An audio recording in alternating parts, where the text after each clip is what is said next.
So one thing about training that no one ever talks about, and honestly, when you start anything hard, really, is that there's gonna be struggle, but the struggle is not really the obstacle. The struggle is the mechanism. Um, Once you understand this, and that's really the whole point. Once you understand that point, it's just not going along with it, but you understand it in your bones. You start embracing the hard moments and you start recruiting them. Um, as a personal trainer, when people come to me and they ask me about how long would it take, and they want to know their expectations about the training programs and anything like that, it's going to be difficult at first, especially in the beginning, right? But that's how you grow. And sometimes, even when I'm training and we're going through the motions, you can see it in their face. It hurts, but that's how you grow. You know what I mean? So when we look at the body, since that's the best example, when you load the muscle past what it's used to, you get micro trauma. And speaking of trauma, everybody talks about trauma. And this today's age too. There's a bunch of pussies, and they use language as a way to weaponize certain things about us and give everything a negative connotation to it. Because sometimes trauma is good. So that's how you grow, right? Because like I said, in the body, when you're working out, you're causing micro trauma. This is why I always tell clients as well that most of the work that you do is outside with the nutrition and the recovery. That's how you repair, right? The trauma and the real work is the repair, and that's how you grow. Don't let it go over your head, right? So, in this damage, it's so when it comes back to the body with the micro trauma, it's a good signal. You know what I'm saying? It's not anything bad. So that's why I says trauma sometimes is good, right? Because now your body reads that signal and it says, okay, we need to be stronger than this the next time, and it rebuilds stronger, thicker, more denser tissues, which is more capable to handle the load for the next time. Just like in life, you follow me, right? So without the micro trauma, no adaptation. All right, no struggle, no signal. This is why the last few reps are really actually the bad ones. If you shout out to Muhammad Ali, the great Muhammad Ali, peace be upon him, where he said, "Oh, I don't start counting until it starts burning."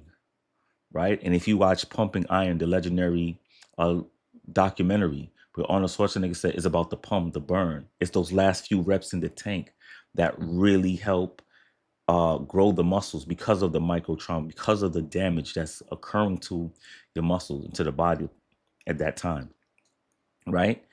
So it's like the first couple reps, you just showing up. You're like, okay, I'm moving, I'm grooving, but who are you in them last few reps?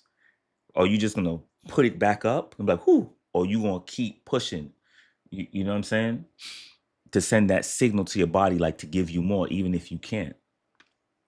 This is why some fitness experts will say push past failure or go to failure or leave a couple reps in the tank before you hit failure, because it's about sending signals to your body in order to grow with that type of struggle. All right.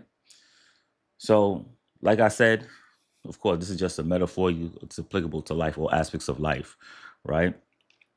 But on a cellular process, struggle is the input and growth is the output. So you can't get one without the other, right? There's no adaptation shortcut where you skip the uncomfortable or the middle part. And I think that's what people are running away from, that middle part, right?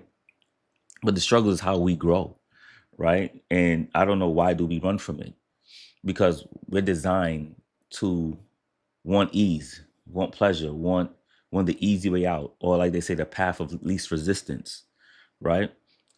I talked to my man the other day. I was like, man, I was talking about it just dawned on me. I was telling him about when you go to what you call them people, man? They sit and they advertise something. Hey, you change your phone bill, blah blah blah blah. I said, man, I be trying to avoid them, man. I just ain't got the energy for that sometimes. He said, not me. He said, I don't avoid the confrontation. I run towards it. And I started laughing. I was like, that's a good point too. You know what I'm saying? So I said, oh, you're not passive aggressive. I said, you're aggressive. He said, yeah, exactly. But nevertheless, right? So it goes back to your nervous system, right? Because your nervous system doesn't know the difference between productive discomfort and actual danger, right? So both trigger the same alarm, right? So the elevated heart rate, the mental static, the urge to stop. Um, but evolutionary wise, that's the alarm that keeps you alive. That's the flight or flight system. And it goes back to but before I go there, so it doesn't care if you're squatting to failure, that it won't kill you.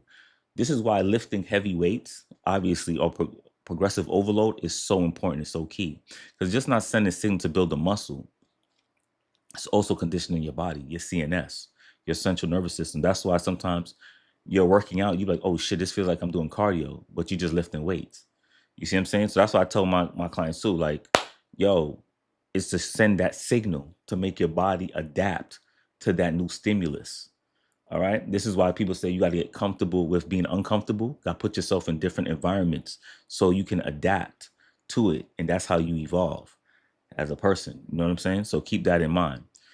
So it's just not willpower alone. Back to the topic, it's just not willpower alone. They keep you shaky, or you're fighting laziness, right?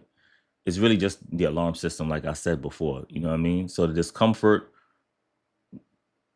really, it reveals about who you are, really.